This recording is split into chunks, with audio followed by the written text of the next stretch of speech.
Hey. On May 24, 2010, 4 a.m., I stood in 2860-01 polling station, fixing the badge poll clock onto my shirt collar. We hung up signs. We set up our workstations. Edging closer to 6 o'clock, I could see people lining up outside. Too bad they were lining up for polling station 2855-01 next door. 30 minutes passed. We were just there waiting. Suddenly, the police officer directed an elderly woman our way. Yes, I thought, finally something to do. I grabbed my pen as the woman hobbled down the green line toward me.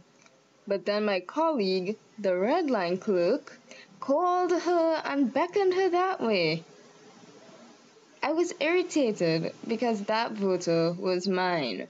The red line clerk filled out the lady's poll card, and I was just there, doing nothing. This could have continued for the next 12 hours, with the red line clerk stealing all my voters, while I was just doing nothing, but instead I plastered on my cutest smile and sweetest disposition, and the voters came my way. I quickly wrote up each poll card and directed them to the deputy presiding officer, then quickly beckoned to the next person. That is until the station became a ghost town. I looked at the names before me. Where the hell were they? I have to say, it was one of the most boring jobs I ever had, and I spent most of the time eating snacks that I had bought the day before. Hours passed, and the voters trickled in. The minutes dragged like a boulder on a lead chain. For that day, only about 60% of the people on my list came out to vote. A lot of the elderly males and females couldn't write and had to put thumbprints instead of signatures. I suppose to make up for how boring the entire day was, the last voter made a dramatic entrance.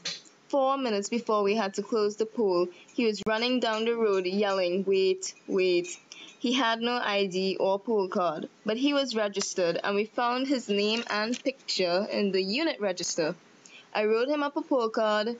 He swore an affirmation 53. He voted. Then we closed. Then we counted. Then we went home. Then my dad poured us glasses of wine to celebrate.